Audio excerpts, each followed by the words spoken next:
মানুষ না হলেও একে অপরকে নাম ধরে ডাকে একটি প্রাণী। অবিশ্বাস্য হলেও সম্প্রতি এক গবেষণায় এমন একটি তথ্য উঠে এসেছে।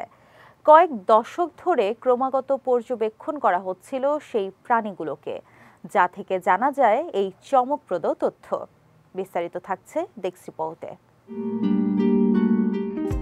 বৈচিত্র্যময় পৃথিবীর অনেক সৃষ্টির রহস্য এখনো অনাবিষ্কৃত রয়ে গেছে, যা আবিষ্কারের জন্য ছুটে চলছেন বিজ্ঞানীরা।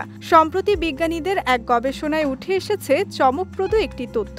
মানুষ নিজেদের যেভাবে আলাদা নামে ডাকেন, ঠিক তেমনি স্বতন্ত্র ডাকের মাধ্যমে একে অন্যের সঙ্গে যোগাযোগ রক্ষা করতে পারে কেনিয়ার বন্য আফ্রিকান হাতিরা। এমনটাই জানিয়েছে যুক্তরাজ্য ভিত্তিক সংবাদ মাধ্যম দ্য গার্ডিয়ান। গবেষণা প্রতিবেদনে দেখা যায়, এই হাতিরা তাদের দলের অন্য কোনো হাতিকে সম্বোধন করার জন্য স্বতন্ত্র নামের মতো ডাক ব্যবহার করে। হাতির সাধারণ বা পরিচিত ডাক হলো এক ধরনের গুরুগম্ভীর গুড়গুড় শব্দ। তবে এই ডাকের আবার তিনটি ধরন আছে। দূরে বা দৃষ্টির আড়ালে থাকা হাতিদের সঙ্গে যোগাযোগে এক ধরনের ডাক ব্যবহৃত হয়। একেবারে পাশে থাকা হাতির সঙ্গে যোগাযোগে ব্যবহার করা হয় আরেক ধরনের ডাক। আবার প্রাপ্তবয়স্ক স্ত্রী বা তরুণী হাতিরা যেসব হস্তি শাবকের যত্ন নেয়, তাদের জন্য অন্য এক ধরনের ডাক ব্যবহার করে।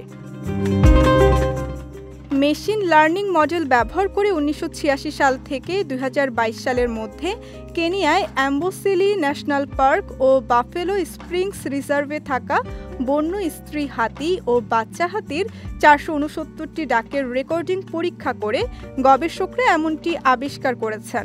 কয়েক দশক ধরে ক্রমাগত পর্যবেক্ষণ করা হচ্ছিল হাতিগুলোকে। তাকানোর আকৃতি দেখেও পৃথকভাবে এদের শনাক্ত করা সম্ভব হয়।